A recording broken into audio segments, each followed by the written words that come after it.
Hello everyone. तो चलिए आज का क्लास स्टार्ट करते हैं और आज का क्लास है आपका होमोनिम्स का नेक्स्ट पार्ट। फर्स्ट पार्ट आप लोग बिल्कुल मिस मत करना क्योंकि उसमें बहुत ज़्यादा आप कुछ नए चीज़ को सीखोगे, ये समझोगे कि क्यों इस टॉपिक को वहाँ पर इंक्लूड किया गया एसएससी में नए टॉपिक के रूप में, और काफ़ी ज़्यादा इंट्यूशन आपको देखने को मिलेगा वहाँ पर।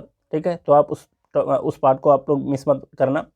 अब ज़रा बात करते हैं। देखो, लास्ट क्लास में मैं आपसे कुछ दिया था, क्या कुछ दिया था? क्वेश्चन, प्रीवियस ईयर के क्वेश्चन थे सारे।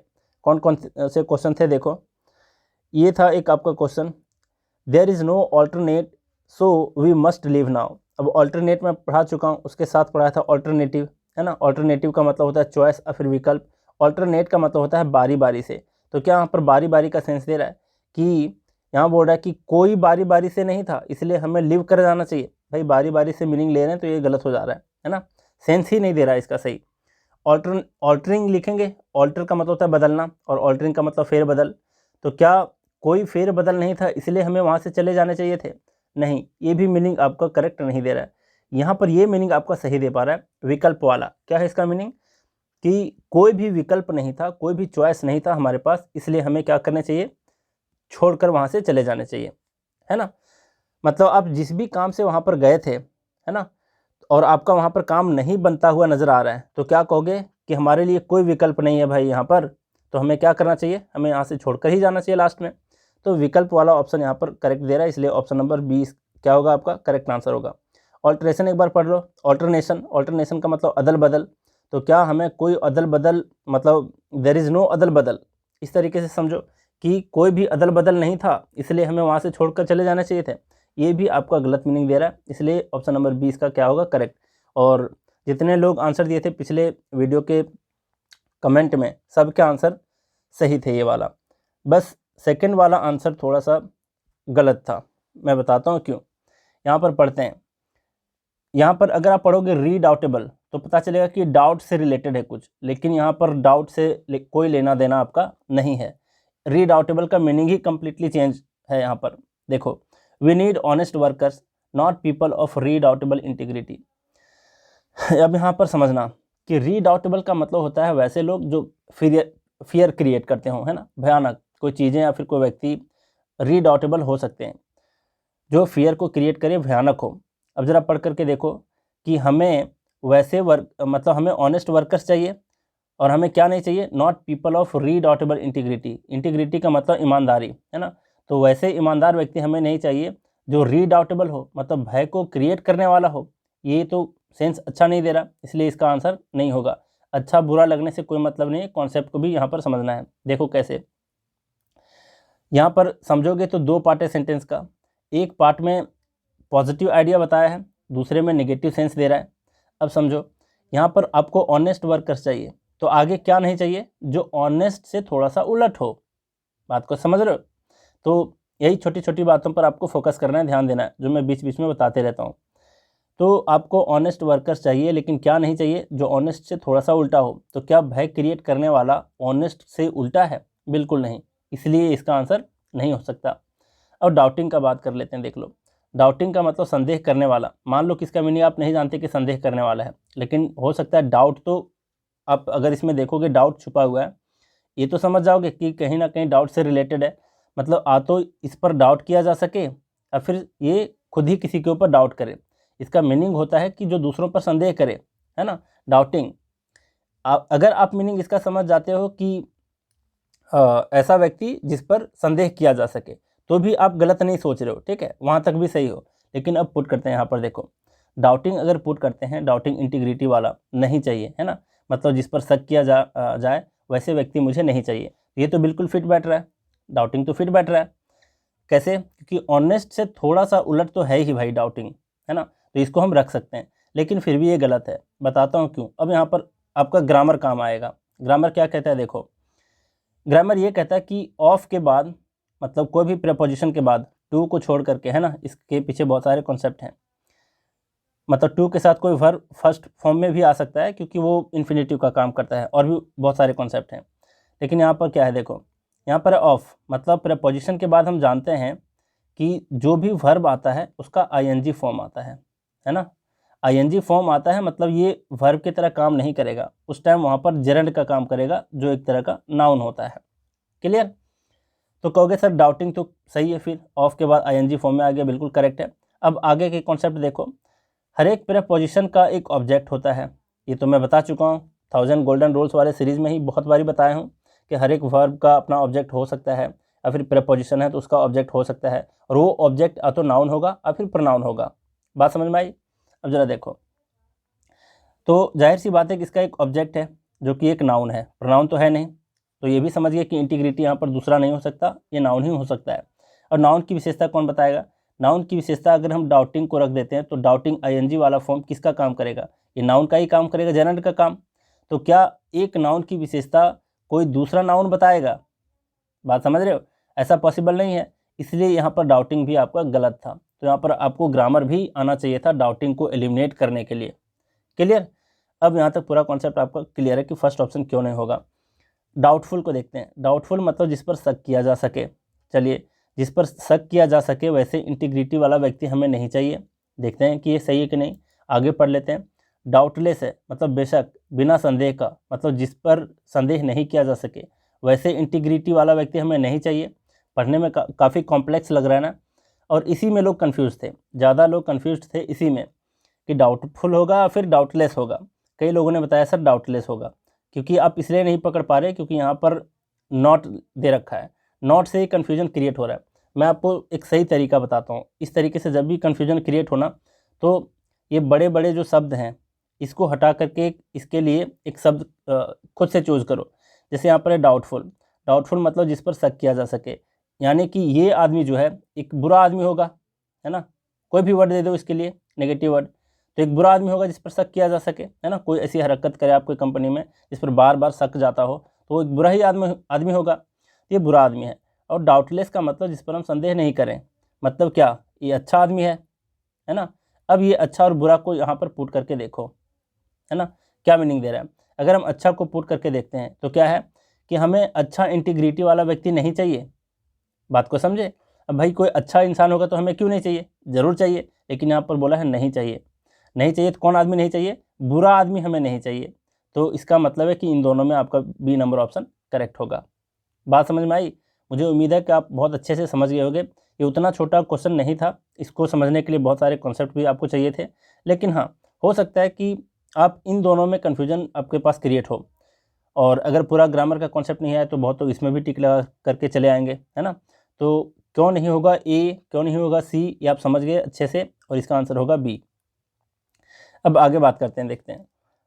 अब आपको करना क्या है, फिर से मैं आज की क्लास स्टार्ट करने से पहले एक पॉइंट जो पिछले क्लास में बताया था कि आपको इस सीरीज़ में क्या नहीं करना है, वर्ड के ऊपर ज़्यादा ध्यान नहीं देना है।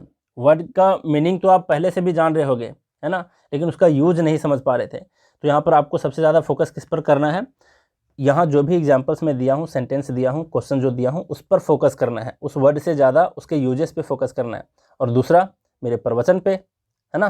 प्रवचन मतलब जो मैं बीच बीच में छोटे छोटे चीज़ कहते रहता हूँ, जो कॉन्सेप्चुअल चीज़ें हैं, है ना, उस पर फोकस करते रहना।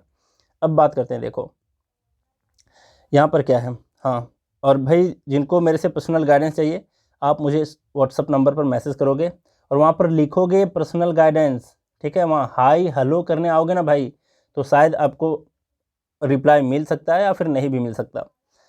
तो कोशिश करो कि आप वहाँ पर विजिट करने का मकसद बता दो कि मुझे पर्सनल गाइडेंस चाहिए। क्लियर? अब ज़रा देखो यहाँ पर क्या है, एग्ज़ाम बेस्ड फिर से क्वेश्चन है, आपको इसका आंसर कमेंट में देना है ना। अगले क्लास में मैं इसका आंसर दे दूंगा, आपको टेंशन नहीं लेना है। अब ज़रा देखो क्वेश्चन क्या है, एक बार पढ़ देता हूँ।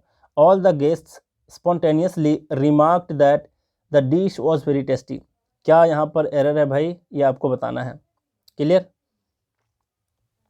अब इसका मीनिंग समझना चाहो तो एक बार ही बता देता हूँ कि ऑल द गेस्ट्स क्या है। अच्छा, कमेंट में एक बात और बताओगे कि ऑल के बाद जो द लगा हुआ है ये करेक्ट है क्या? अगर आप पूरे सीरीज़ को 1000 ग्रामर रूल्स वाला सीरीज़ को देखे हो तो इसका आंसर आपको झट से दे देना चाहिए, एकदम बिना लेट का, है ना। तो ऑल के बाद और बोथ के बाद वो जो द का प्रयोग होता है वो करेक्ट है या गलत, सही है, ठीक है। इसके रीज़न भी बता देना, और बाकी इसमें क्या एरर है ये भी आपको बताना है, ठीक है। अब बात करते हैं, देखो इसका मीनिंग क्या था कि ऑल द गेस्ट स्पॉन्टेनियसली मतलब एकदम तुरंत ही क्या किए, रिमार्क्ड मतलब टिप्पणी किए, मतलब कमेंट किए, किसके ऊपर? डिश के ऊपर, है ना, कि डिश वॉज वेरी टेस्टी, कि बहुत ही स्वादिष्ट था, टेस्टी। है ना, यही कुछ बोलना चाह रहा है। तो सेंस में बता दिया, बाकी आपको कैच करना है कि कहाँ पर एरर है। अब बात करते हैं आगे, और ये भी बैंक पीओ में पूछा गया क्वेश्चन है। इससे पता चलेगा कि एग्ज़ाम पैटर्न जो बेस्ट क्वेश्चंस हैं वो किस तरीके से पूछे गए हैं अभी तक, और आपके एग्ज़ाम में भी इसी तरीके की चीज़ें पूछी जाएंगी। ठीक है, अब हम लोग 46 तक देख चुके हैं, 47 से अभी स्टार्ट करने जा रहे हैं। ज़रा देखते हैं, यहाँ पर एक आपके लिए क्वेश्चन है। क्वेश्चन क्या है कि the insurance company has offered an award और रिवॉर्ड में मुझे फ़र्क बताना है। तो क्या यहाँ पर अवार्ड होगा फिर reward, to any one who can provide information about the theft, मतलब चोरी के बारे में जो भी इंफॉर्मेशन प्रोवाइड करेगा उसको क्या दिया जाएगा, अवार्ड दिया जाएगा और फिर रिवॉर्ड दिया जाएगा। अब इसमें आप फिल करके देखो, पॉज करके वीडियो को, समझ पा रहे हो कि नहीं। अब मैं इसका आंसर बताता हूँ। अवार्ड का मतलब होता क्या है, अवार्ड का मतलब होता है ऐसा प्राइज या फिर सर्टिफिकेट या फिर मेडल जो आप जीतते हो, है ना, कोई अच्छा काम करके जीतते हो, तो जीतने के बाद जो आपको मिलता है वो आपको अवार्ड मिलता है।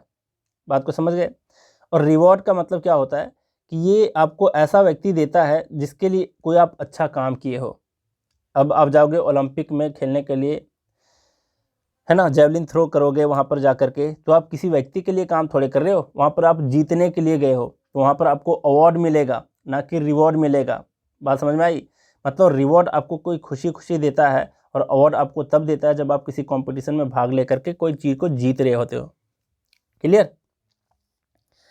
अब चलिए यहाँ तक क्लियर है। तो यहाँ पर क्या पुट करोगे आप किसी के लिए इन्फॉर्मेशन प्रोवाइड करोगे चोरी का, तो आप तो कोई कंपटीशन जीत नहीं रहे, तो वो जो कंपनी है इंश्योरेंस कंपनी, वो आपको क्या देगा, खुश होकर के रिवॉर्ड देगा। तो कोई खुश होकर के देता है रिवॉर्ड, और विनिंग के सेंस में आता है अवार्ड। क्लियर। तो आज के बाद आपको नहीं भूलना है। और देखो, ये एक ऐसा सीरीज है जिसको आप मल्टीपल टाइम्स नहीं देखोगे ना तो अक्सर कंफ्यूज करोगे, क्योंकि मिलता जुलता नाम है, एक जैसा प्रोनाउंस भी होता है सब ये सारे वर्ड्स, तो आप बिल्कुल कंफ्यूज कर जाओगे। इसलिए इसको मल्टीपल टाइम्स देखना आपके लिए फ़ायदा होगा। अब बात करते हैं आगे। 48 नंबर में क्या बोल रहा है यहाँ पर, एथलेटिक और एथलेटिक्स ये दोनों में फ़र्क है। कहोगे सर एथलेटिक का ये प्लूरल है, बिल्कुल गलत, एकदम गलत है ये। कैसे, ज़रा देखो, यहाँ पर भरो इसको। अ लॉट ऑफ एथलेटिक या फिर athletics reporters right for the magazine. अब यहाँ आप लोग गलती क्या करोगे पता है, सर यहाँ पर लिखा था अलॉट ऑफ। अलॉट ऑफ का मतलब है कि इसके बाद प्लूरल आता होगा, प्लूरल आ रहा है इसका मतलब कि एथलेटिक्स। अरे भाई गए काम से आप। देखो कैसे,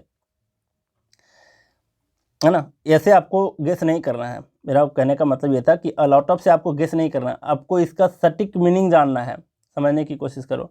अब इसका मीनिंग क्या होता है, एथलेटिक जो है, एथलेटिक का मतलब शारीरिक रूप से बलवान आदमी। एथलेटिक्स जिसमें एस लगा हुआ है इसका मतलब होता है गेम्स, है ना, खेल कूद, समझ रहे हो, तो खेल कूद होता है। तो क्या कोई रिपोर्टर जो है किसी मैगजीन के लिए लिखता है वो खेल कूद का रिपोर्टर है या फिर बलवान रिपोर्टर है, कौन सा रिपोर्टर है बताओ। कोई बलवान रिपोर्टर किसी मैगजीन के लिए लिख रहा है, ये तो एकदम सेंस नहीं दे रहा, मीनिंगलेस है। बात को समझ रहे हो। बलवान है तो उसका क्या लेना देना लिखने से, मैगजीन को लिखने से, बलवान ही करेगा जा करके कहीं। लेकिन यहाँ पर मैगजीन को लिखना है तो किस टाइप का रिपोर्टर होगा वो, जो एथलेटिक्स के बारे में लिखता होगा, मतलब खेल कूद संबंधित चीज़ों को लिखता होगा, है ना। कोई पॉलिटिक्स के बारे में लिखता है, कोई बॉलीवुड के बारे में, कोई हॉलीवुड के बारे में, सिनेमा के बारे में, कोई एथलेटिक्स के बारे में। बात को समझ में समझ रहे हो ना आप लोग अच्छे से। तो यहाँ पर एथलेटिक्स होगा जो खेल कूद से रिलेटेड क्या कर रहा है, रिपोर्टर्स है वो, है ना, खेल कूद से संबंधित रिपोर्टर्स है जो किसी मैगजीन के लिए लिखता है। क्लियर। यहाँ पर वो बलवान से कोई यहाँ पर लेना देना नहीं है।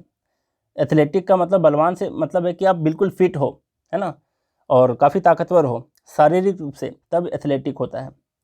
तो इन दोनों में फ़र्क मत भूलना। स्टार मार्क लगा हुआ है तो जानबूझ करके यहाँ पर लगाया गया है।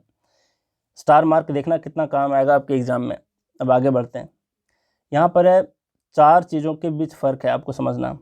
एक है टू असैसिनेट, फिर है मर्डर, फिर है एग्जीक्यूट और है मैसेकर। ये चारों में कन्फ्यूजन क्रिएट होता है। चारों ऑप्शन आपको कहीं भी देखने को मिल जाएंगे। अब ज़रा देखो कैसे समझोगे कि क्या किसका मीनिंग है। असैसिनेट का मतलब भी होता है किल करना, मर्डर का मतलब भी किसी को किल करना, एग्जीक्यूट का मतलब भी किसी को किल करना, मैसेकर का मतलब भी किलिंग होता है। देखो असैसिनेट का मतलब क्या हुआ कि जब कोई व्यक्ति जानबूझ करके किसी को मारता है, और वो व्यक्ति कैसा होना चाहिए, बहुत ही फेमस पर्सनालिटी का होना चाहिए। कोई फेमस पर्सन की जब हत्या होती है तब उसके लिए एक स्पेशल शब्द का इस्तेमाल किया जाता है असैसिनेट। जैसे गांधी जी को मार दिया गया तो गांधी जी के लिए हम क्या कहते हैं, असैसिनेट किया गया उनको, है ना। कोई पॉलिटिकल लीडर की हत्या हो जाती है जैसे राजीव गांधी, तो उनकी क्या की गई, असैसिनेट की गई, है ना। वो कॉमन मर्डर नहीं था, बात को समझ रहे हो। तो असैसिनेट होता है कोई फेमस पर्सनालिटी की हत्या करने पर, उसको कहते हैं असैसिनेशन, है ना, असैसिनेट कर दिया किसी ने। मर्डर का मतलब क्या है, मर्डर का मतलब है कि जो कानून के खिलाफ किसी को क्या कर दिया, मर्डर कर दिया। आम पब्लिक हो वो, है ना, कोई फेमस पर्सनालिटी ना हो जिसकी हत्या कर दी जाती है और अनलॉफुली है, मतलब बिल्कुल ही लॉ के खिलाफ है, कानून के खिलाफ है, तब हम कहते हैं मर्डर।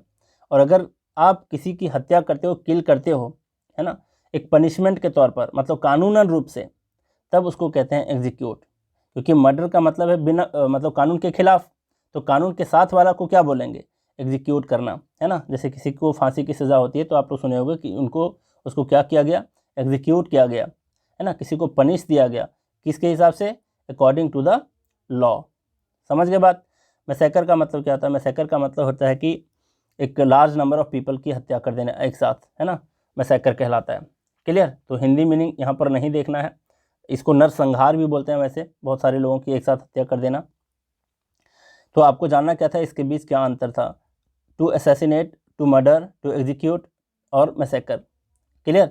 ये वाला शायद आप लोग कन्फ्यूज हो गए, बाकी चीज़ों को आप रिलेट कर पा रहे होगे पहले से, कि एग्जीक्यूट का मतलब होता है कि जब किसी को पनिशमेंट देते हैं हम according to the law. Clear. आगे बढ़ें। यहाँ पर है करियर और यहाँ पर है कैरियर। पढ़ने के लिए देख लो कैसे पढ़ेंगे। ये है आपका करियर और ये वाला है आपका कैरियर, है ना, बस क और कै ऐसे पढ़ते हैं इसको। करियर का मतलब होता है वोकेशन और प्रोफेशन, ठीक। करियर का मतलब क्या होता, करियर का मतलब पेशा, है ना, आपको किस क्षेत्र में पेशा बनाना है, करियर बनाना है, कहते हो आप। करियर का मतलब ढोने वाला वाहन जो होता है, दैट वन कैरीज। इतना समझ गए। अब देखिए यहाँ पर, if we want to make a good career we must work. अगर हमें अच्छा करियर बनाना है, भविष्य में पेशा बनाना है, तो हमें क्या करना चाहिए, मेहनत करनी चाहिए। अच्छा देखना, प्रोफेशन यहाँ पर दे रखा है, प्रोफेशन, ठीक है, और यहाँ पर दे रखा है करियर। ये दोनों में भी फ़र्क है।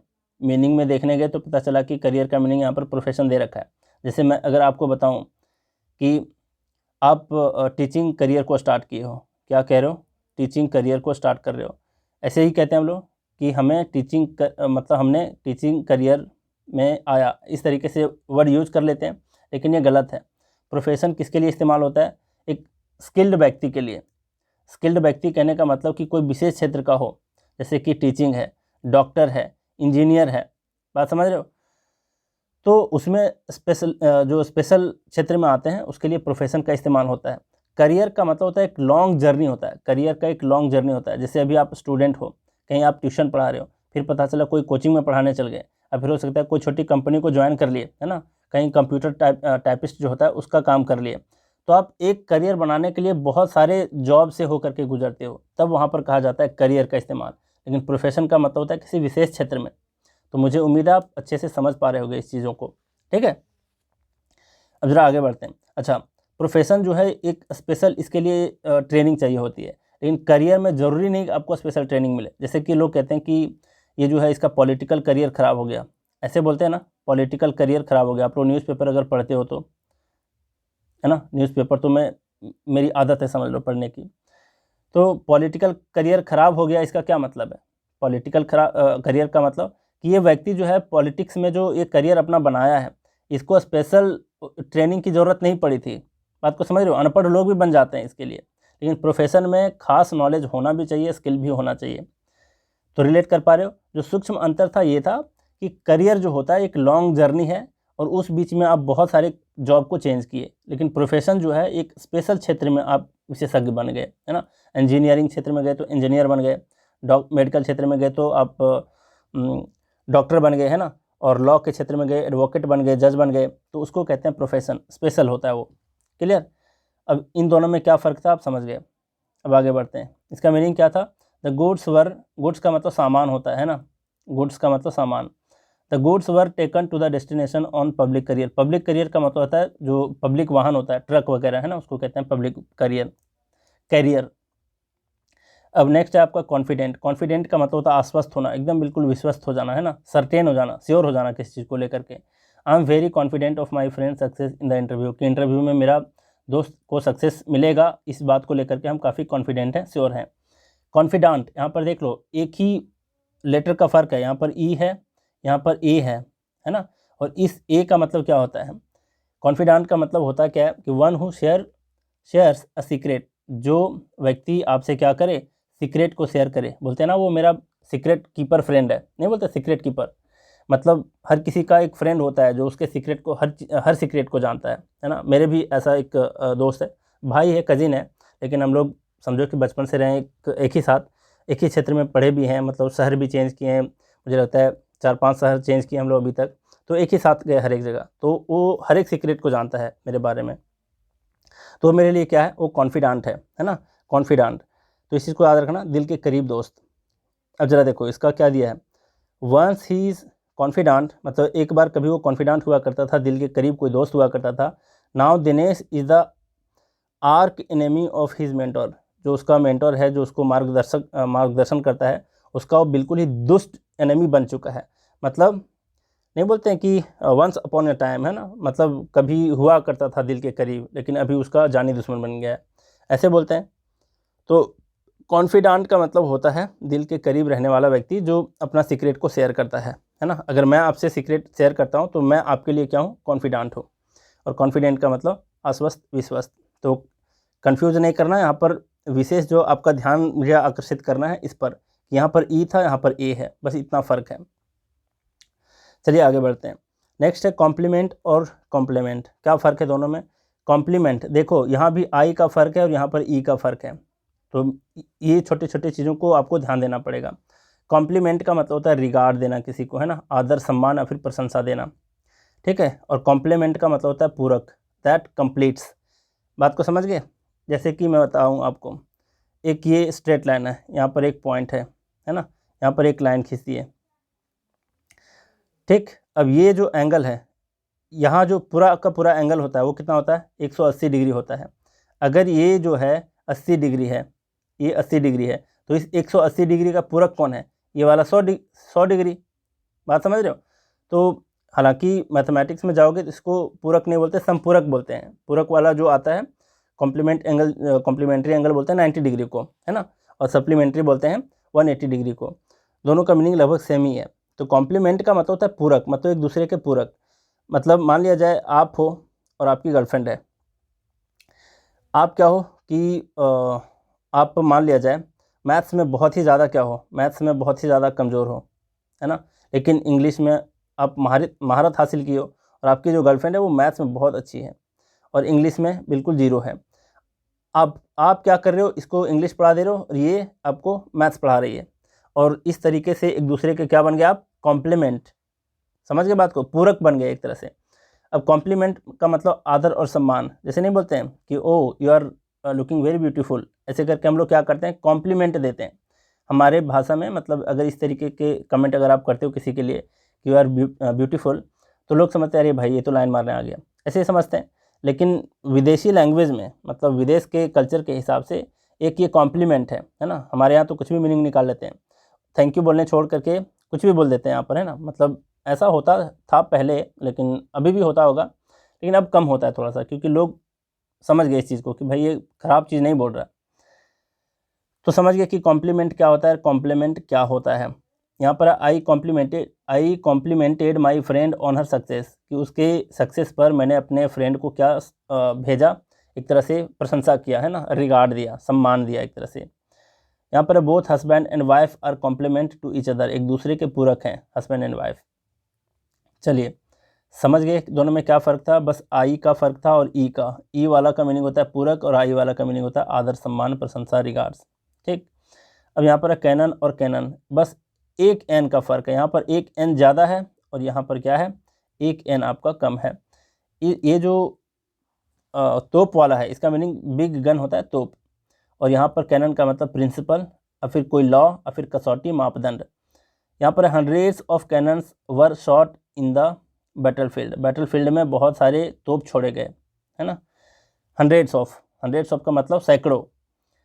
यहाँ पर है canons of any religion are not easy to follow, मतलब कोई भी धर्म का जो मापदंड होता है, प्रिंसिपल होता है ना, उसको फॉलो करना पॉसिबल नहीं है। जैसे कि मैं आपको बता देता हूँ किस तरीके के मापदंड कहने का क्या मतलब है। जैसे आजकल क्या हो गया मैं बताता हूँ। अगर कोई बंदा के पास गवर्नमेंट जॉब है ना, तो उसकी शादी क्या हो जाती है, जल्दी हो जाती है, समझ गए, उसके वो जल्दी अपनी शादी कर लेता है। अब समझने वाली बात यह है कि हमारे सोसाइटी में क्या हो गया आज के टाइम में कि जिसके पास गवर्नमेंट जॉब है उसकी शादी होगी जल्दी, है ना। तो शादी होने की जो कसौटी है, एक मापदंड है, वो क्या बन गया है, एक गवर्नमेंट जॉब का होना।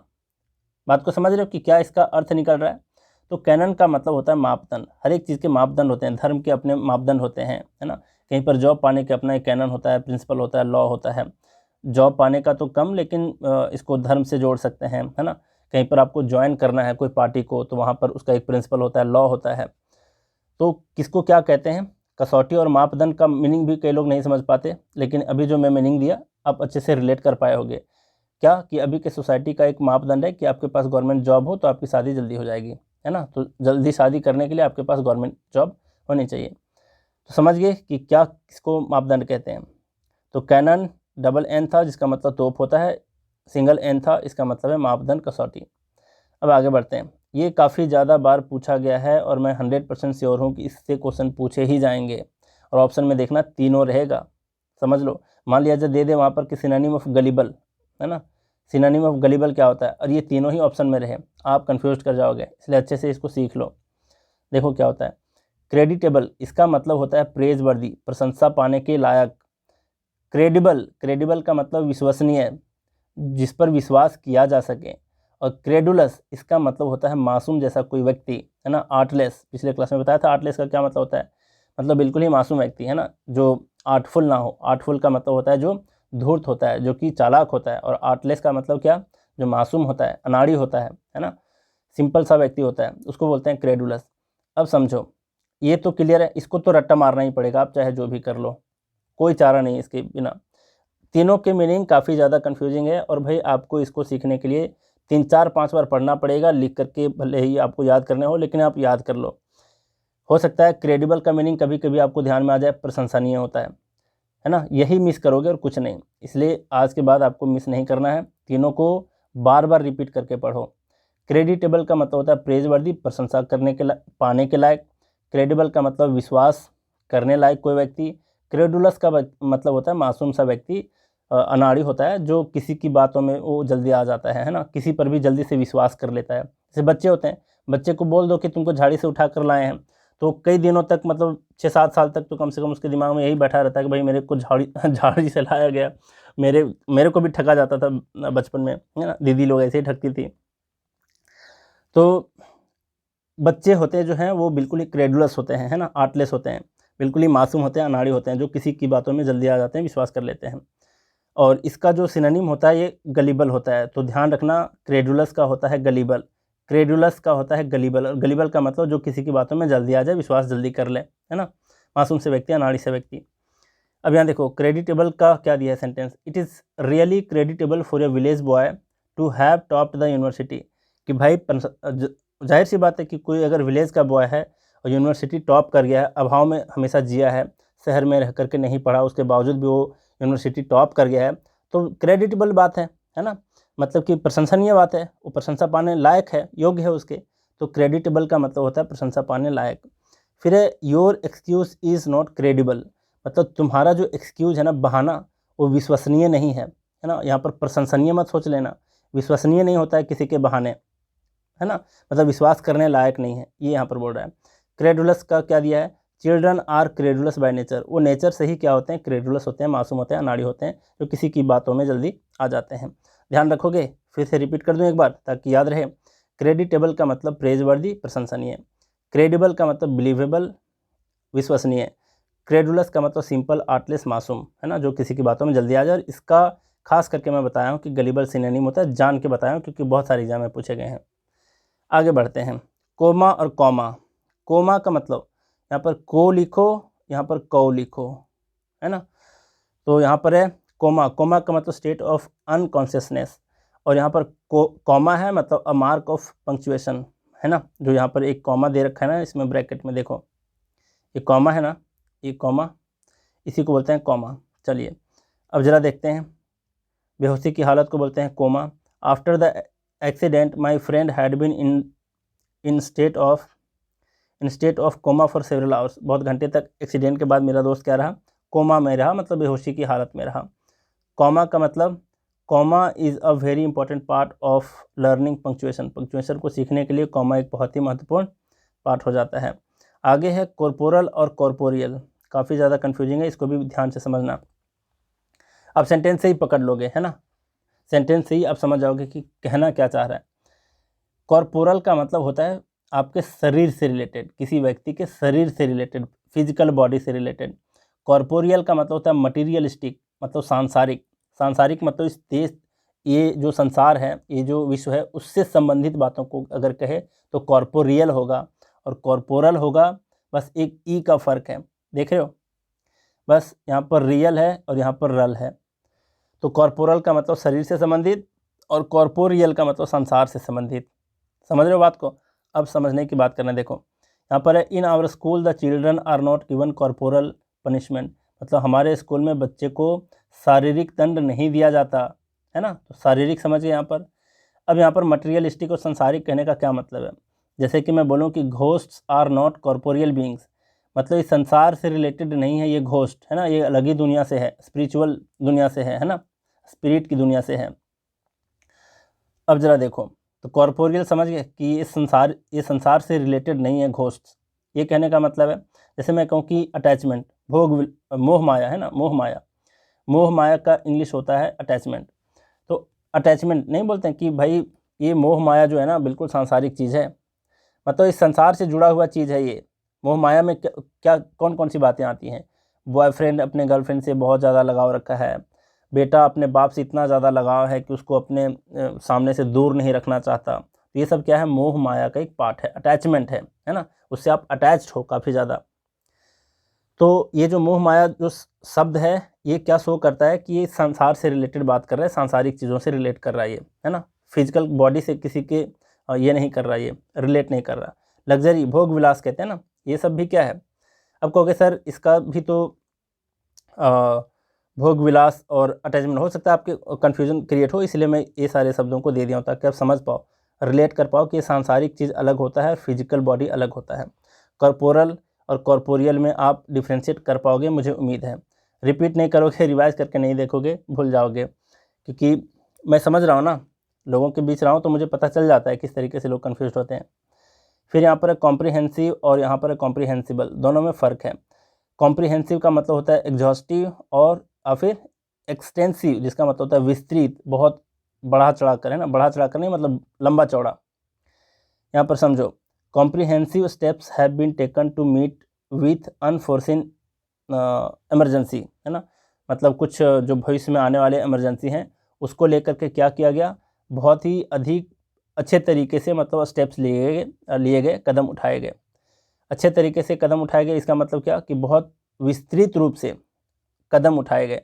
मतलब मान लीजिए कोई नेताजी गए हैं रैली में, है ना, नरेंद्र मोदी, अब वो रैली में गए हैं तो इनके लिए बहुत ज़्यादा अच्छे अच्छे स्टेप्स लिए गए होंगे, जैसे कि वहाँ पर सिक्योरिटी का रहना, है ना, और ताकि कोई अनफोर्सिन इमरजेंसी में काम आए, ठीक है, और एम्बुलेंस का होना, डॉक्टर का होना। तो ये इन चीज़ों को ये बता रहा है कि विस्तृत स्टेप्स लिए गए, है ना, विस्तृत, समझ गए इतना, मतलब लंबा चौड़ा चीज़। अब यहाँ पर देखो, कॉम्प्रिहेंसिबल का कॉम्प्रिहेंसिबल का मतलब जिसको हम कॉम्प्रिहेंड कर पाएँ, है ना, कॉम्प्रिहेंड का मतलब क्या होता है? अंडरस्टैंड कर पाएँ, समझने योग्य, अंडरस्टैंडेबल, ठीक है। तो यहाँ समझ पा रहे हो कि कॉम्प्रिहेंसिव का क्या अर्थ होता है, कॉम्प्रिहेंसिबल का मतलब क्या होता है।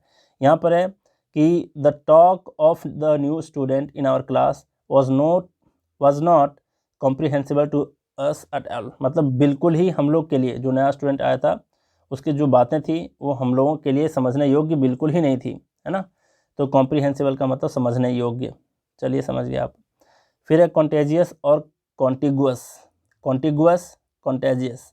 कॉन्टेजियस का मतलब स्पेलिंग पर भी ध्यान देना है आपको, यहीं से स्पेलिंग एरर से भी क्वेश्चन अगर पूछा जाएगा तो आप आसानी से टिक कर पाओगे। तो एक है कॉन्टेजियस, कॉन्टिगुअस का मतलब एडजेसेंट, समीप, अगल बगल, और कॉन्टेजियस का मतलब दैट स्प्रेड्स बाय कॉन्टैक्ट, संक्रामक रोग जिसे कहते हैं ना, कुछ डिजीज होते हैं जो छुआछूत से फैलते हैं, उसको ही कहते हैं contagious. Small pox is a contagious disease, ये हम लोग पहले से भी जानते हैं। फिर New Delhi and Noida are contiguous, है ना, मतलब आजू बाजू में हैं, सटे हुए हैं, समीप हैं, अगल बगल हैं।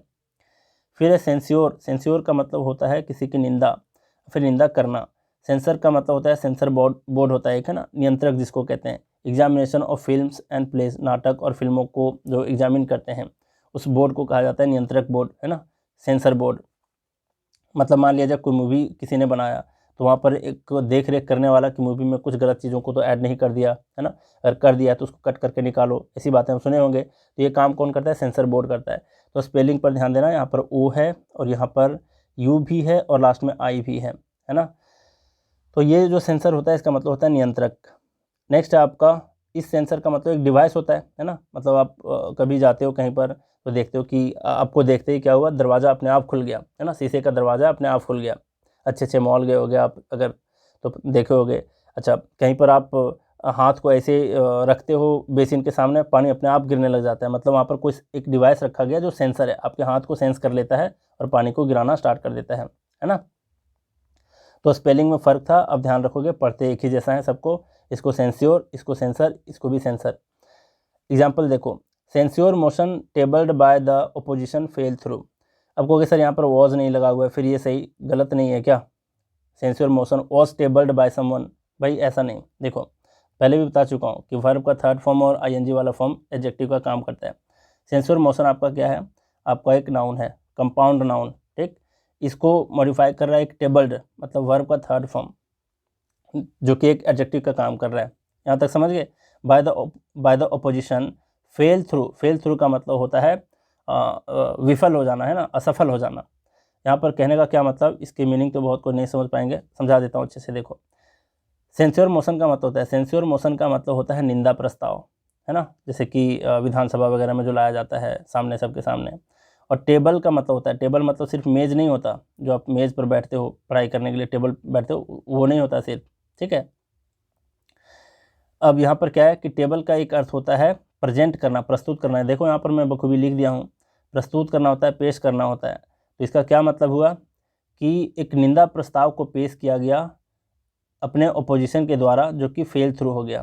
फेल थ्रू का मतलब विफल हो गया, असफल हो गया। समझ गए पूरा मीनिंग? तो सेंस्योर का मतलब होता है निंदा। तो यहाँ पर निंदा प्रस्ताव जो था, मोशन का मतलब एक कंपाउंड नाउन है ये सेंस्योर मोशन, जिसका मतलब निंदा प्रस्ताव होता है। आप लोग पॉलिटी में तो पढ़े हो गए सब चीज़ें। फिर यहाँ पर सेंसर, सेंसर का मतलब नियंत्रक। The film the bandit queen, मतलब मूवी का नाम है, has not been approved off by the censor board, censor board के द्वारा अप्रूव्ड इसको नहीं किया गया। नेक्स्ट है सेंसर एक डिवाइस है ना। किस तरीके का डिवाइस है ये तो मैं आपको बता दिया अभी। चलिए, और यहाँ पर कुछ नहीं था। कॉलिजन है और कॉल्यूजन है। कॉलिजन का मतलब होता है फेस टू फेस स्ट्राइक कर जाना, है ना, टकराव, मुठभेड़। मतलब अगर गाड़ी भी टकरा जाती है तो कॉलिजन बोलेंगे, और अगर दो गुट के बीच क्या हो जाए, दो गुट के बीच, दलों के बीच आपस में टकराव हो जाए, लड़ाई हो जाए, तो भी कहते हैं कॉलिजन।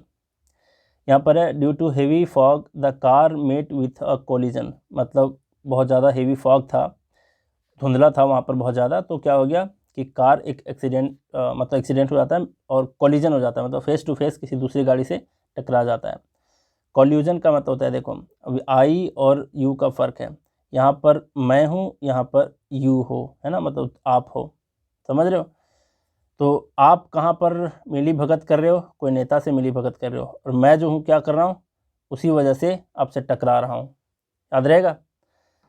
कॉलिजन का मतलब टकराना, और कॉल्यूजन का मतलब किसी से साठ गांठ होना, नेक्सस होना, मिली भगत होना। यहाँ पर बोला there was a collusion between the smuggler, है ना, स्मगलर से और पॉलिटिकल लीडर से क्या था, मिली भगत था, साठ गांठ था। क्लियर, याद रखोगे। यहाँ पर है कॉन्टेम्प्टिबल। कॉन्टेम्प्टिबल का मतलब होता है डिजर्विंग कंटेम्प्ट, मतलब जिसको मतलब घिनौना, है ना, कॉन्टेम्प्टिबल का मतलब घिनौना। और यहाँ पर है कॉन्टेम्पचुअस। कॉन्टेम्पचुअस का मतलब तिरस्कारपूर्ण, है ना, एक्सप्रेसिंग कंटेम्प्ट। तिरस्कार का मतलब दुत्कार देना थोड़ा सा, है ना। यहाँ पर क्या दे रखा है, the conduct of the taxi driver was highly mean and contemptible. मतलब जो टैक्सी ड्राइवर का कंडक्ट था, बिहेवियर था, उसका जो आचरण था काफ़ी ज़्यादा नीच था। मीन का मतलब नीच होता है। और कंटेम्प्टिबल था। कंटेम्प्टिबल का मतलब घिनौना था। याद रखोगे। यहाँ पर है कॉन्टेम्पचुअस, जिसका मतलब होता है तिरस्कारपूर्ण। यहाँ पर घिनौना से संबंधित था और यहाँ पर तिरस्कार से संबंधित है, धुतकारने से संबंधित है ना। यहाँ पर क्या बोला है, शी डिसमिस्ड द सर्वेंट, उसने सर्वेंट को नौकरी से निकाल दिया। विथ कंटेम्पचुअस जेस्चर, है ना, मतलब तिरस्कारपूर्ण भाव से क्या किया, उसको नौकरी से हटा दिया। यहाँ पर जेस्चर का मतलब क्या है, भाव है ना, खाने वाला भाव नहीं भाई, वो भावना वाला भाव। बात समझ रहे हो, आपकी क्लास में जो भी होगी तो भावना वाला क्लास है, ये जेस्चर का मीनिंग है। तो यहाँ पर बोल रहा है कि उसने नौकर को निकाल दिया नौकरी से तिरस्कार करते हुए, है ना, तिरस्कार भाव में। समझ गए बात। तो कंटेम्पचुअस का मतलब तिरस्कारपूर्ण होता है और कॉन्टेम्प्टिबल का मतलब घिनौना होता है। यहाँ पर है कंसिडरेबल। कंसिडरेबल का मतलब होता है बहुत बड़ी मात्रा में, है ना, large to great extent considerable कहलाता है। और कंसिडरेट जो है, कंसिडरेट का मतलब होता है समझदार, और दूसरा होता है दूसरों का ध्यान रखने वाला व्यक्ति, है ना। मैं भी आप लोगों के लिए ध्यान रखता हूँ, भूलना मत भाई आप लोग, क्योंकि बहुत लोगों का डिमांड जो भी आता है तो मैं कोशिश करता हूँ कि कुछ कुछ बनाते रहूँ। अब ज़रा बात करते हैं, आजकल तो काफ़ी ज़्यादा मेहनत कर रहा हूँ, मतलब थक जाता हूँ। सोच लो, दिन भर थके रहो काम में, और फिर जब भी फुर्सत मिले तो बस कुछ नज़र नहीं आता, यही नज़र आता है कि मुझे पढ़ाना है, बस पढ़ाना है। अब ज़रा बात करते हैं, यहाँ पर क्या है, मीनिंग देख लेते हैं सेंटेंस के रूप में। कंसिडरेट का मतलब याद रखना है, इसका मतलब होता है वैसा व्यक्ति जो दूसरों का ध्यान रखता है। कंसिडरेबल का मतलब ऐसे व्यक्ति, बहुत बड़ी मात्रा में, है ना, इसका मतलब होता है बड़ी मात्रा में। यहाँ पर बोला the industrialist spent considerable amount of money, बहुत अधिक मात्रा में कोई उद्योगपति है, इंडस्ट्रियलिस्ट है, उसने पैसे को व्यय किया, खर्च किया। To uplift the living conditions of his workers, अपने वर्कर्स के अपलिफ्ट के लिए, है ना, जो उसके लिविंग स्टैंडर्ड है उसको आगे उठाने के लिए बहुत अधिक मात्रा में पैसे खर्च किया, है ना। तो कंसिडरेबल का मतलब यहाँ था बड़ी मात्रा में। कंसिडरेट का मतलब ध्यान रखने वाला दूसरों का। ही इज़ बेनिफिसेंट, बेनिफिसेंट का क्या मतलब होता है, दयालु। तो दयालु है एंड कंसिडरेट, और दूसरों का ध्यान रखने वाला है। टू ही सबऑर्डिनेट्स, सबऑर्डिनेट्स का मतलब देखो यहाँ लिख दिया हूँ, किसी के अधीन काम करने वाले लोग, है ना। तो वो जो व्यक्ति है वो अपने अधीन काम करने वाले व्यक्तियों के लिए काफ़ी ज़्यादा ध्यान रखता है, रखने वाला है, कंसिडरेट है, और बेनिफिसेंट भी है, मतलब दयालु भी है। चलिए आगे बढ़ते हैं। सेरेमोनियस और सेरेमोनियल दोनों में क्या फ़र्क है। सेरेमोनियस का मतलब होता है औपचारिक, फॉर्मल। फॉर्मल मतलब समझते हो, जो ऑफिस वगैरह में जा करके आप जैसे बात करते हो ना, मान लिया जाए आप किसी के बेटे हो, ठीक है, और आपके कोई पापा क्या कर रहे हैं, एक ही कंपनी में आप दोनों काम कर रहे हो, आपके पापा आपके बॉस हैं, आप वहाँ पर जा कर के क्या करते हो, आप सर कह के रिस्पेक्ट से बात करते हो, क्योंकि एक वहाँ का एक नॉर्म्स होता है ना, एक वहाँ का एक नियम होता है कि आपको ऑफिस में इस तरीके से फॉर्मल तरीके से ही बात करनी है, इनफॉर्मल नहीं। अब इनफॉर्मल का मतलब क्या हो गया, आप घर पे गए और अपने पापा से जैसे तैसे बात कर रहे हो, है ना, मतलब उनके पाँव पे अपना पाँव रख दिए हो, है ना, तो इस तरीके से बात कर रहे हो, बिल्कुल इनफॉर्मल हो गए हो। तो आप अपने घर में इनफॉर्मल होते हो, ऑफिस में फॉर्मल होते हो, तो उसी को कहते हैं सेरेमोनियस। फिर सेरेमोनियल, सेरेमोनियल का मतलब उत्सव संबंधी, जो सेरेमनी से रिलेटेड है। अब देखते हैं सेंटेंस में, यहाँ बोला one should not be very ceremonious, one should not be very ceremonious in the marriage of daughters, मतलब बेटियों की शादी में एक व्यक्ति को सेरेमोनियस नहीं होना चाहिए, बहुत ज़्यादा सेरेमोनियस नहीं होना चाहिए, मतलब औपचारिक नहीं होना चाहिए। औपचारिक होने का मतलब क्या, इस सेंटेंस का अगर गहराई से देखोगे तो क्या कहने का, इसका क्या मतलब है कि आपको ज़्यादा फॉर्मल नहीं होना चाहिए, ज़्यादा औपचारिकता नहीं निभानी चाहिए। जैसे कि मान लिया जाए किसी की बेटी की शादी हो रही है और उसका जो बड़ा वाला दामाद है वो वहाँ पर आ गया है और बड़ा बाबू बन करके बैठा हुआ है वहाँ पर, समझ रहे हो भाई, 4-4 पंखे लगाओ इनके लिए, तो उतना फॉर्मल होने की क्या आवश्यकता है भाई। आप बेटी की शादी कर रहे हो, थोड़े ना यहाँ पर आप मतलब ज़्यादा वहाँ पर फॉर्मेलिटी नहीं शो करना है। जो भी है उसको बोलो काम दे दो, एक भाई तुम कुर्सी से जाओ, तुम इधर से जूते चप्पल हटाओ, बात समझ रहे हो, तो इस तरीके से काम दो। तो वहाँ पर ज़्यादा फॉर्मेलिटी शो करने की आवश्यकता नहीं, ये यहाँ पर बता रहा है। मैं आपको सिखा नहीं रहा, इस सेंटेंस कुछ ऐसा ही बता रहा है। तो यहाँ पर समझ गए कि सेरेमोनियस का मतलब होता है औपचारिक, सेरेमोनियल का मतलब उत्सव संबंधित। I could not attend the ceremonial function of his marriage, उसका जो मैरिज था, उसका जो सेरेमोनियल फंक्शन था, वहाँ पर उत्सव जो था उसके घर में, उसको मैंने अटेंड नहीं कर पाया। आगे है कॉम्प्लासेंट, देख लो ये कॉम्प्लेसेंट और यहाँ पर कॉम्प्लासेंट, दोनों में फ़र्क है। देखो क्या फ़र्क है, आप याद रखना, ठीक है। यहाँ पर कॉम्प्ला है, देखो कॉम्प्ला, यहाँ भी कॉम्प्ला है, ठीक है। या फिर कॉम्प याद रखो, इसका मैं एक तरीका बता देता हूँ आपको याद रखने का। इसका जो स्पेलिंग है इसको ऐसे याद रखो, कॉम्प, कॉम्प नाम की कोई लड़की है जो लाई है, LEI, किसको लाई है, किसी संत को अपने घर लाई है। कॉम्प्ला, कॉम्प, लाई, संत, नहीं भूलोगे, है ना।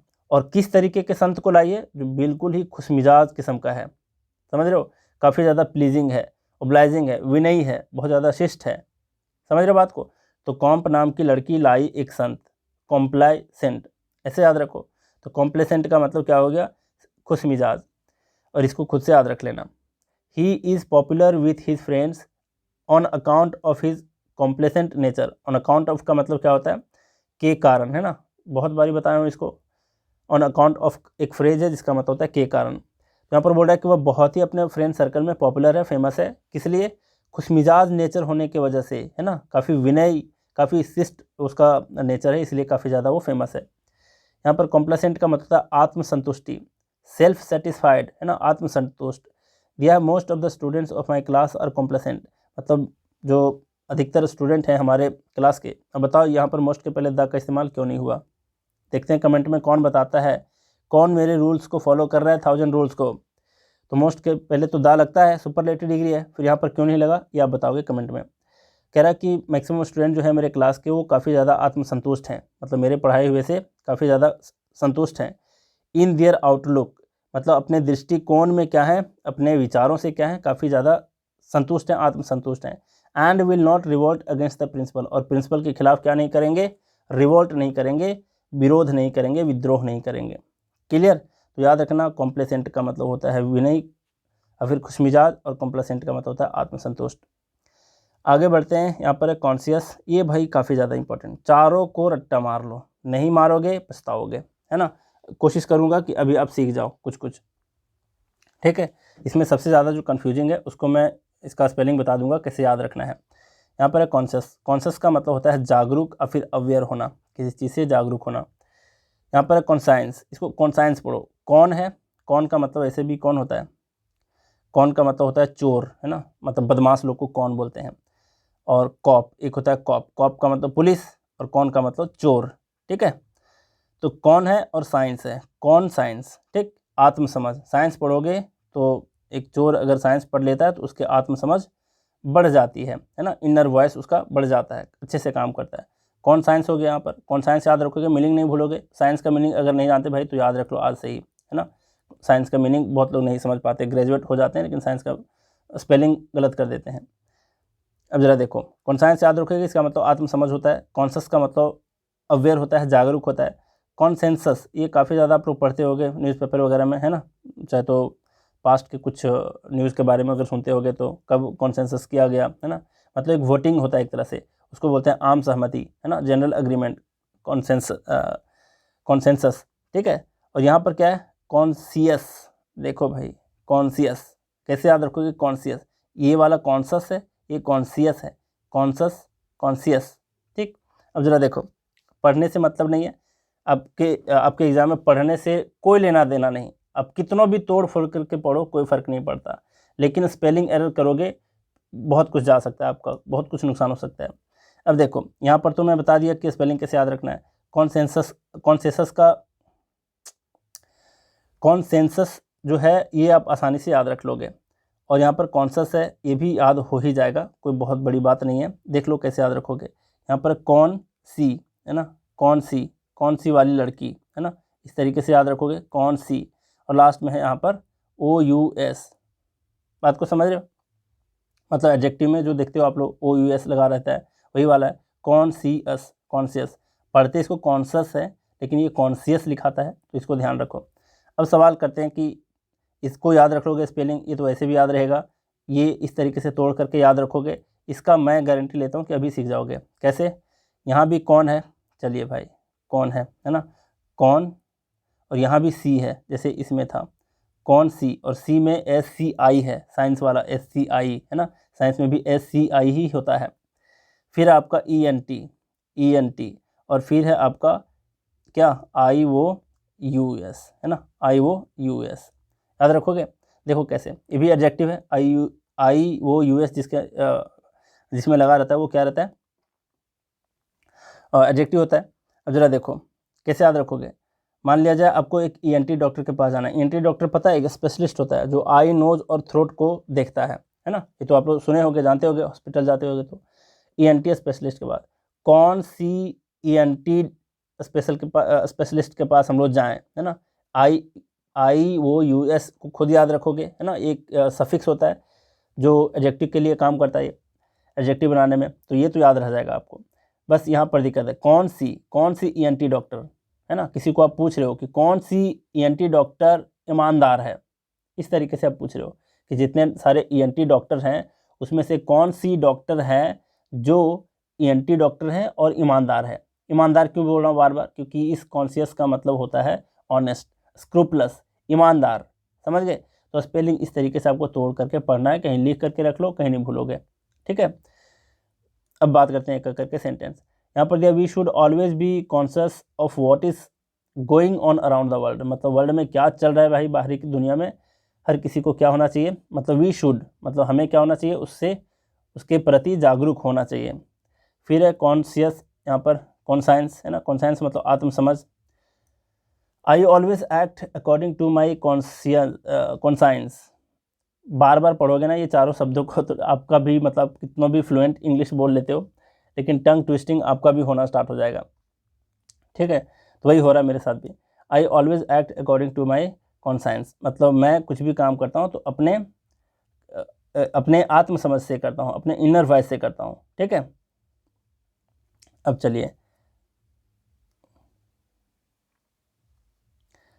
अब बताओगे पिछले क्लास के हिसाब से मैं पूछूं एक क्वेश्चन, अकॉर्डिंग टू मी कभी होता है क्या, माई है यहाँ पर, यहाँ चलेगा, है ना, माई है वहाँ पर, मी होता है क्या अकॉर्डिंग टू मी, अब फिर अकॉर्डिंग टू योर, ऐसा होता है क्या, नहीं होता। क्या होता है, इन माई ओपिनियन लिखा जाता है ना, इन माई ओपिनियन लिखा जाता है, माई के सेंस में, और के सेंस में, ये बता दिया पिछले क्लास में। अब अगला सेंटेंस क्या है, government should be run by consensus, मतलब आम सहमति से सरकार को चलनी चाहिए। ऐसा कभी सिचुएशन क्रिएट होता है ना कि सरकार बनने की स्थिति आ जाती है, जैसे हुआ था कह सकते हो कि कश्मीर पाकिस्तान में रहेगा या फिर इंडिया में रहेगा, तो उसके लिए कॉन्सेंसस किया गया था, है ना, आम सहमति, वोटिंग हुआ था एक तरह से कह सकते हो। फिर है कॉन्शियस का मतलब ईमानदार। बीइंग अ कॉन्सेंसियस, देख लो भाई अच्छे से पढ़ लो, है ना, कॉन्सेंसियस है ये, कॉन्सेंसियस, है ना, कॉन्सेंसियस, और ये कॉन्शस था, conscientious. Being a conscientious worker he never sucks work, देखो यहाँ पर क्या है, बोल रहा है कि एक अच्छा आदमी होते हुए, ईमानदार आदमी होते हुए, वर्कर होते हुए, उसने कभी भी काम से दिल नहीं चुराया, है ना। तो सर्क का मतलब होता है काम से जी चुराना, कामचोर लोगों के लिए ये इस्तेमाल किया जाता है, ठीक। तो शर्क का मतलब होता है अपने काम से जी चुराना। समझ गए चारों शब्दों को, भूलोगे तो नहीं, चारों का मीनिंग भी याद रखना है, स्पेलिंग भी याद रखना है। 66, थोड़ा सा रुको यार, 2 सेकंड रुको आप लोग। आगे बढ़ते हैं। यहाँ पर क्या है, कोहेरेंट, है ना, कोहेरेंट है, यहाँ पर है इनहेरेंट, और यहाँ पर है एडहेरेंट। देखो क्या मीनिंग है तीनों में। कोहेरेंट का मतलब होता है इंटेलिजिबल, मतलब समझने लायक, स्पष्ट, जो बिल्कुल स्पष्ट आपको दिखाई दे उसको बोलते हैं कोहेरेंट। फिर है इनहेरेंट, इनहेरेंट का मतलब होता है जन्म से ही, जन्मजात, इनबॉर्न क्वालिटी। एडहेरेंट, एडहेरेंट का मतलब है समर्थक, सपोर्टर, चिपकू टाइप के लोग, ठीक है। अब जरा सबके मीनिंग समझते हैं। यहाँ पर है she was so nervous that her words were not coherent, वो इतनी नर्वस थी कि उसके शब्द जो थे समझने लायक नहीं थे, स्पष्ट नहीं निकल रहे थे, है ना, कांप रही थी बोलते हुए, ऐसा समझ सकते हो। फिर इनहेरेंट मतलब जन्मजात। Sincerity is inherent in her character, मतलब जो सिंसियरिटी है ना उसकी, वो उसके करेक्टर में ही है भाई, जन्म से ही है, जन्मजात है, जन्मजात गुण है ये। एडहेरेंट का मतलब समर्थक। She has long been an adherent of the communist party, वो बहुत ही लंबे समय से कम्युनिस्ट पार्टी की क्या रही है, एडहेरेंट रही है, मतलब समर्थक रही है। फिर है कोलैबोरेट। कोलैबोरेट का शॉर्ट में कोलैब भी बोलते हैं इसको, है ना, कि कोलैब कर लो भाई मेरे से, मतलब दो कंपनी आपस में क्या करते हैं, कोलैब करते हैं, मतलब एक साथ मिल करके काम करना, यही कहलाता है आपका कोलैबोरेट। फिर है कोरोबोरेट। कोरोबोरेट का मतलब होता है कंफर्म करना, है ना, पुष्टि करना, किसी की पुष्टि करना, किसी बात को समर्थन देना और पुष्टि करना, है ना। इसको एक चीज़ और क्या बोलते हैं, इसका एक सिनोनिम बहुत अच्छा है, क्या बोलते हैं यार, ध्यान से देखो निकल गया, चलो जो भी है, अभी आपको कोलैबोरेट समझना है, कोलैबोरेट समझना है। यहाँ पर है Indian industries are compelled to collaborate with multinational companies for survival. मतलब अगर सर्वाइव करना है इस दुनिया में तो क्या करना है, इंडियन इंडस्ट्रीज़ को मजबूर किया जाता है ना, कंपेल्ड टू मतलब मजबूर किया जाता है मल्टीनेशनल कंपनीज़ के साथ कोलैबोरेट करने के लिए, साथ मिलकर काम करने के लिए, है ना। जैसे कई सारी बैंक जो हैं आपस में मर्ज कर जाते हैं, एक साथ काम करने लगते हैं। फिर मर्ज करना अलग होता है, कोलैबोरेट करना अलग होता है, साथ में मिल करके करना अलग होता है, ठीक है, बात समझ रहे हो। कोलैबोरेट का मतलब पुष्टि करना। The principal collaborated the teacher's statement made to the police. जो टीचर ने एक स्टेटमेंट दिया है पुलिस को, उसको क्या किया है, पुष्टि किया है, उस बात का समर्थन किया है, कौन, प्रिंसिपल साहब ने। समझ गए कि कोलैबोरेट का मतलब साथ मिलकर काम करना, कोलैबोरेट का मतलब होता है समर्थन करना, पुष्टि करना। आगे है कैजुअल और कॉजल, है ना, कॉजल है ये और ये है कैजुअल। कैजुअल का मतलब होता है आकस्मिक, है ना, कैजुअल का मतलब आकस्मिक होता है, अचानक होता है, संयोग से होता है, ओकेजनल होता है। चलिए, सामान्य रूप से भी कह सकते हैं इसको, कैजुअल का मतलब एकदम सामान्य रूप से, लेकिन यहाँ पर मीनिंग समझो, यहाँ पर आकस्मिक के रूप में दिया है। He is on casual leave today, मतलब आकस्मिक अवकाश पर है वो, है ना, छुट्टी पर है, आकस्मिक मतलब अचानक वाला। फिर यहाँ पर कॉजल का मतलब रिलेटिंग टू कॉज, मतलब कारण से संबंधित। There is a definite causal relationship between population and poverty, मतलब यहाँ पर बोल रहा है कि जनसंख्या और गरीबी से के बीच जो रिलेशनशिप है एक डेफिनेट कारण की वजह से है ना, तो कॉजल है, मतलब डेफिनेट कॉजल की वजह से है। और यहाँ पर कैजुअलिटी है। कैजुअलिटी में भाई आप लोग बहुत सारे लोग क्या करते हो पता है, एल के बाद आई डाल देते हो, है ना, एल के बाद क्या करते हो, आई डाल देते हो। कहाँ चला गया भाई, हाँ, एल के बाद यहाँ पर आई नहीं डालना है। कैजुअलिटी पढ़ते हैं लेकिन एल के बाद आई नहीं डालते हैं। इसका मतलब होता है दुर्घटना, हादसा, अचानक हुई मौत को भी बोलते हैं कैजुअलिटी, है ना। जैसे इंडिया वालों ने क्या किया था पाकिस्तान के ऊपर, यहाँ की आर्मी ने क्या किया था, कुछ बम फोड़े थे, है ना, तो लोगों ने कहा कि बहुत ज़्यादा कैजुअलिटी हुई है, मतलब कुछ लोगों की मौत हुई है। तो इसका मतलब होता है हादसा होना, दुर्घटना होता है जिसमें कई लोगों की मौत हो जाती है, उसको कैजुअलिटी बोलते हैं। Children were among the first casualties in the war में जितने भी मौतें हुई उसमें से बच्चे सर्वप्रथम थे, ठीक है। अब आगे बढ़ते हैं, यहाँ पर है कौंसिल और है फिर कौंसिल। कौंसिल जो है एक तरह ये समिति है, परिषद है, सभा है, असेंबली है। द लेजिस्लेटिव काउंसिल, है ना, विधान सभा जिसको बोलते हैं, विधानसभा, तो विधानसभा Vidhan Parishad. Legislative council has passed the bill, उसने पास किया है बिल को, ठीक है। तो यहाँ पर ये समिति के बारे में बता रहा है। समिति का मतलब वैसा ग्रुप जो कुछ लोगों से मिलकर के बनता है। फिर है काउंसिल। काउंसिल का मतलब होता है सलाह परामर्श देना, क्लियर।